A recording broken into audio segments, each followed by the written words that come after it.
First off, let me show you how to set up a project in Visual Studio Code so all your files stay in one folder.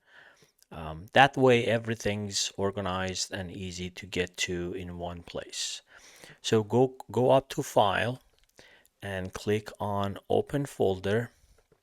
Here you can either create a new folder, or if you already have a folder that has Python files in it, just go find it and select it and then click on the open.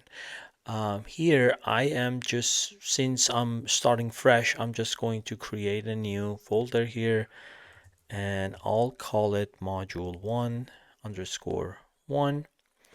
So now I'm inside it, so I just click open. Um, Notice how the folder name shows up on the left side. That's how you know this is now your workspace. If you want to add a new file, all you need to do, I'm just going to close extra stuff. All you need to do, you just click on this new file icon here, and then this is you name your file. I am going to name it test and .py, and the file has to end with .py so VS Code knows it's a Python file. Enter. There you have your file. So I am going to write some code in it.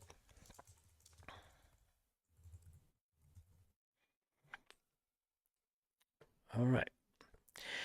Now don't forget to save it. Once you see this dark circle here, that means you have some changes that you haven't saved. You can use Command S or Control S if you're using Windows machine, or you can just save everything through the file and save by clicking on save. So I'm just going to use Command S since I'm using a Mac.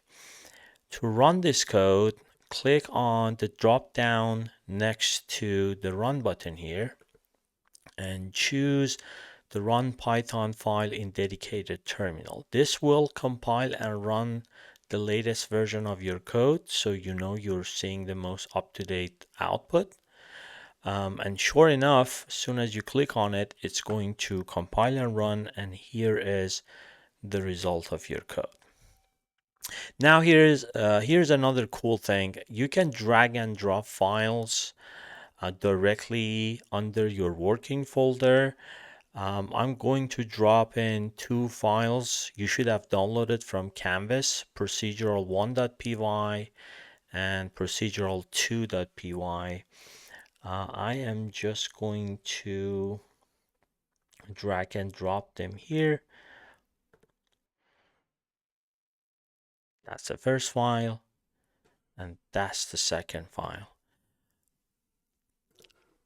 We'll go through each one of these quickly so I can show you how procedural programming might start out okay, but as soon as your program grows, it can get messy and ugly really fast.